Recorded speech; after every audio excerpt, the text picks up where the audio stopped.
Hey, what is up guys? Welcome back to Life on the Wrist. Hope you guys are doing well today. We are recapping a tournament we ran over on Instagram. The tournament is part of kind of like we've done one before this one, but this topic was the best dress watch under 10,000 US dollars. And so what I'm going to be doing is recapping each matchup, my thoughts on each of the matchups, and obviously talking about the winner that was crowned the best watch. Best dressed watch for under $10,000. If you didn't know that we were running these, we do post videos about them when we're about to have them on our Instagram. But the easiest way to be informed on when we do these is obviously following us on Instagram. So be sure to head over there. Basically, we run these tournaments where you vote between two watches in kind of like a bracket format. And we basically post those on our Instagram stories. So if you want to be involved in the next one, be sure to do that. I'm not going to go over the bracket. I'll put up a picture of the bracket right now so that you can see what watches were participated in this tournament. What I really want to focus on is each of the matchups and the results that ended up happening. So I'll dive straight into it.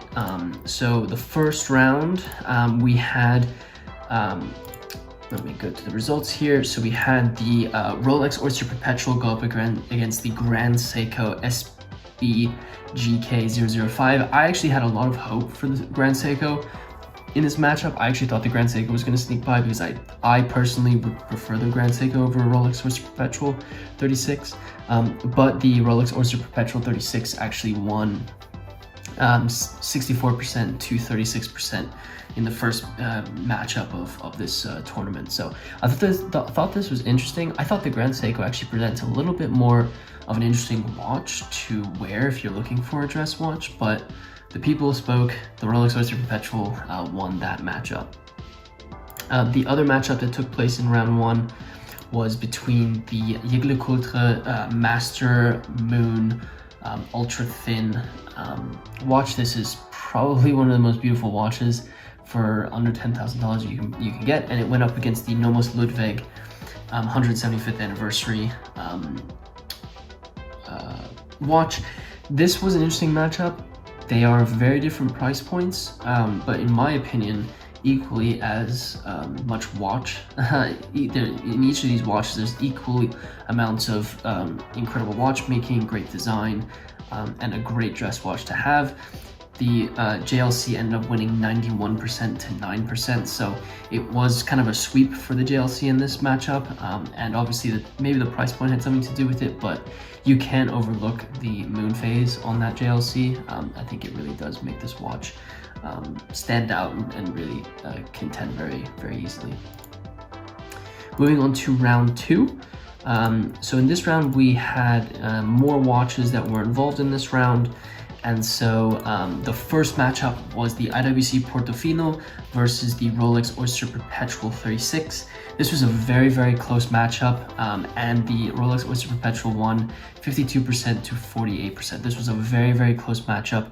I think if there was just a little bit more time on the voting, I think the IWC Portofino would have won this. I think the Rolex Oyster Perpetual kind of took votes really early on, and the IWC slowly whittled away at its lead.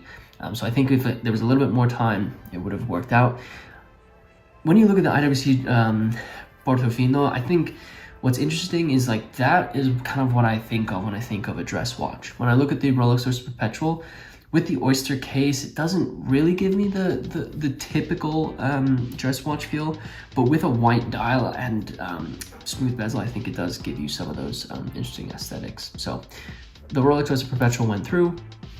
The next matchup was again between the Cartier tank and the quartz version and the Slim de Hermes. So basically two big, maybe not so well-known or widely worn watch brands, and the Cartier tank ended up beating the Slim de Hermes 74% to 26%. I thought this was an interesting one. Not a lot of people like squared cases, maybe for round cases, but I think Cartier has made a beautiful watch with the tank. Slim de Hermes is definitely something you should also consider. this might be a little bit more of kind of like an everyday watch. I think the numerals are maybe not as dressy as maybe some people were looking for, and I guess it didn't move on. So Cartier Tank won that matchup. The next matchup was the JLC Master Moon Ultra Thin versus the Omega de Ville Trésor, and the JLC ended up winning kind of by a landslide again, 83% to 17%. I thought this was another really interesting matchup. Well, interesting. I think that the Moonphase really sets this watch apart. It's a beautiful complication. You got the blue Moonphase with the blue seconds hand. It really has a lot of personality, and being an ultra thin watch, you can't really go wrong when it comes to that, when it comes to dress watches. The Omega is a really, really beautiful watch. Again, this is probably something that you look at and you say this is a little bit more dressy, especially on a black strap.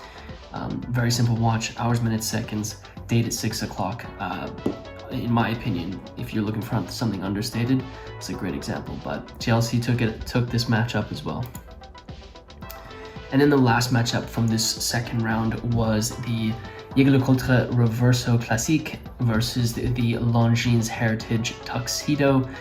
I thought this was a really, really interesting matchup. First off, I spelled classic wrong in the voting, so I apologize for that. But obviously the Reverso is a coveted watch by collectors, and one that everyone knows is a great watch for dress watches. I think the Longines Heritage Tuxedo is probably one of the best watches that they've come out with so far, but it didn't end up winning. I think the Tuxedo dial variation is obviously something that matches black tie events and works in a dressier setting. In a steel case, it's a really, really beautiful watch. I think the movement is also fairly well done. I think it's a mass-produced movement. I might be incorrect there. Leave a comment if I'm incorrect there. I think it's a mass-produced, but it's obviously modified by Longines. But I think the Reverso is the Reverso.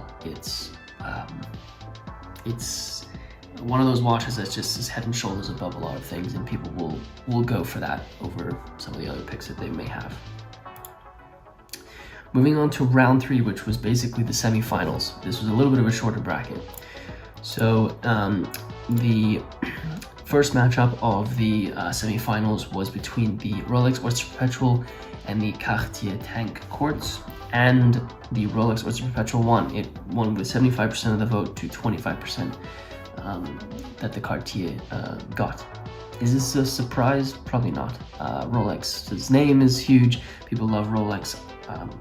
I think rounder watches will appeal to more people than square watches, so that's probably why they won this semifinal. And then the next matchup in the semifinals was the Battle of the JLCs. This was the Jaeger LeCoultre Master Moon Ultra Thin versus the JLC Reverso Classique. Again, I put a period for this one. For some reason, I just couldn't get the JLC Reverso right with what I was writing in my tournaments. But the Master Moon Ultra Thin ended up winning this with 62% of the vote to 38% of the vote. This was a tough matchup, I think. I think these are both two excellent dress watches and amazing value. If you have $10,000 US that you're looking to spend on a dress watch, JLC is a perfect place to go. Many people refer to them as the watchmaker's watchmaker because they did produce and still do produce a lot of movements that are used by other watch companies, and so you're getting extremely high